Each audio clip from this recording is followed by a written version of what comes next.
Good afternoon. Before we start, we're going to state your name, age, your gender pronoun preferences, and the city you live in. Okay, my name's Jason Mulvey. I'm 19. He pronouns are perfectly fine with me, and I live in Biddeford. Awesome. I'm Morgan. I'm 16. My preferred pronouns are her, hers, and she, and I live in Portland. My first question is, who or what got you involved in YLAT? When I first got involved with YLAT, it was about 3.5 years ago. I was in a group home, and one of my friends went to it all the time. I didn't want to go. I was too busy for everything. And they dragged me by the ear, and they were like, there's food there, you're going. So, Is the food what got you there? well, that and having my ear dragged on, but yeah. Yeah, that may have a little, you know. During what part of your life did you get to know YLAT? I got into YLAT sophomore year, so I was around 17-ish, so yeah. Do you know what YLAT means to you and what you've learned? YLAT to me is kind of like a community of like great people. It allowed me to see that I do have a voice. I used to be super shy. I wouldn't talk about much. I wouldn't ask for much. But YLAT has given me that voice. It sounds like another thing do you know what you've personally gained? What I personally gained? I mean, to me, I personally gained like a lot of like being able to help other people in the foster care community between panels and helping train caseworkers, foster parents.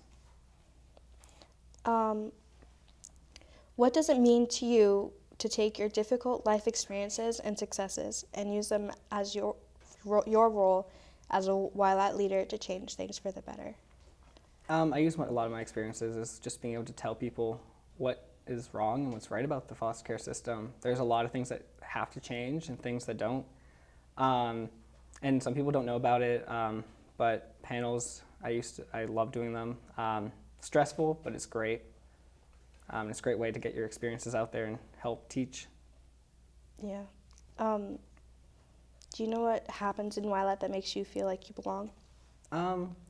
I feel like I belong because it's like you get to know that you're not the only one out there. And you get to see other people that have gone through kind of the same struggles and they're still shooting for their dreams. I think it's important to like know that you're not the only one, especially like, when you walk into the door. It's like the first day of school, and you be like, well, "Who are these people?" But then you get to know them, and some of them become your best friends. Yeah, it's a lot like that. Do you have what kind of stereotypes or assumptions about foster care that you want to clean up? A lot of stereotypes. People say that like you're going to become your parents when you grow up or something like that. That's not true. You just need to see what's wrong with your parents and like in a sense, make yourself better and always shoot for something better than what everyone's telling you. Yeah, it must be like a constant like and just annoying like fly flying around your head when people say that, because it's like, really, you don't even know me, you know? Yeah. What do you want the community to know about youth in care? I guess to not bash down their dreams. We all have dreams. We all had dreams. And just being able to, like, don't tell them that that's not going to happen because financially issues or something like that. There's always ways to shoot for your dream.